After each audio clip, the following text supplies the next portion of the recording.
ऐसी भाषा, और खास तौर पे प्रथम चरण के पश्चात जो भाषा थी प्रधानमंत्री की, यह है, माफ कीजिएगा, बस जो सुबह मॉर्निंग वॉक पे जब हम जाते हैं तो व्हाट्सएप अंकल होते हैं ना, वो व्हाट्सएप अंकलों वाली भाषा।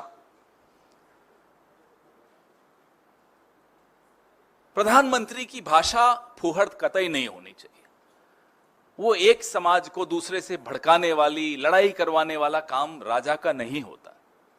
और इस विशाल देश में जहां इतनी अनेकताएं हैं, वहां का राजा अगर एक को दूसरे से लड़ाने की राजनीति करेगा, उस जुबान में बात करेगा, तो इस देश को फिर से संभालना, फिर से वापस पटरी पर लाना, सामाजिक ताने बाने को वापस से जोड़ना आसान नहीं होगा।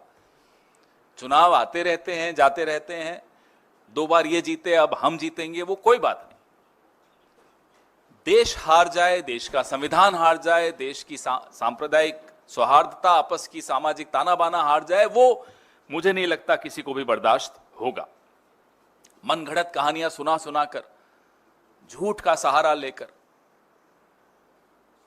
हमें कोई फर्क नहीं पड़ता, माफ कीजिएगा, कि प्रधानमंत्री की डिग्री असली है, नकली है, पढ़े हैं, नहीं पढ़े हैं, उससे क्या फर्क पड़ता।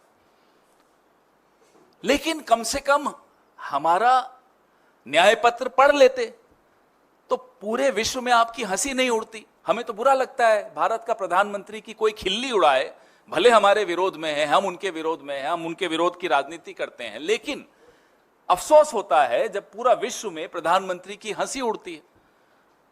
वो खुद हंसी उड़वा रहे हैं अपनी।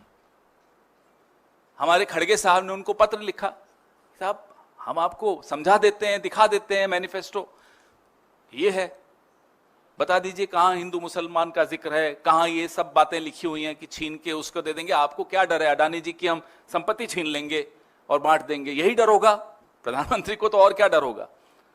एक ही, सबका मालिक एक, वही डर होता है उनको कि साहब कहीं मेरे दोस्त का कुछ छीन न जाए। प्रधानमंत्री जी, ठीक है आप सत्ता से बाहर जा रहे हैं, हम सत्ता में आ रहे हैं, आपके दोस्त का जायज कमाया हुआ तो हम कुछ नहीं छीनेंगे। कुछ गलत किया होगा तो वो कानून है उसके लिए, क्यों डरते हो। जो भी हो, 102 सीटों पर जो मतदान हुआ पहले चरण में, उसके बाद की बौखलाहट और उसके बाद का झूठ आपने देखा। आज दूसरा चरण खत्म होगा। प्रधानमंत्री के पास बहुत सारे एजेंसीज हैं जो उनको खबर दे देती हैं, कुछ सही भी देती हैं हिम्मत जुटाकर। वो बताएंगी कि दूसरा चरण में भी साहब मामला गड़बड़ हो रहा है। फिर मैं आपके माध्यम से इस देश को चेतावनी देना चाहता हूं कि झूठ और बढ़ेंगे, नए नए झूठ आने वाले हैं, और वो माफ कीजिएगा अफसोस के साथ कहना पड़ रहा है कि प्रधानमंत्री के मुंह से वो झूठ निकलेंगे। तो देशवासियों को सजग रहना होगा।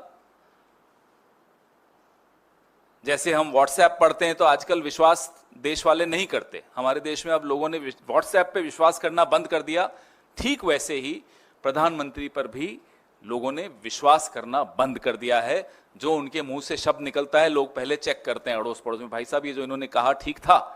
अगला कहता है किसने कहा, बोले मोदी जी ने, फिर भी पूछ रहे हो ठीक था, कैसे ठीक होगा, मोदी जी ने कहा है, ठीक हो ही नहीं सकता। ये एक उन्होंने अपनी छवि बना दी। लेकिन वो भी झूठ बहुत बोलेंगे, लगातार बोलेंगे, नए नए आपको इतिहास गढ़ के बताएंगे, जो इतिहास नहीं हुआ वो बोलेंगे, हिंदू मुसलमान करेंगे, ये सब करेंगे।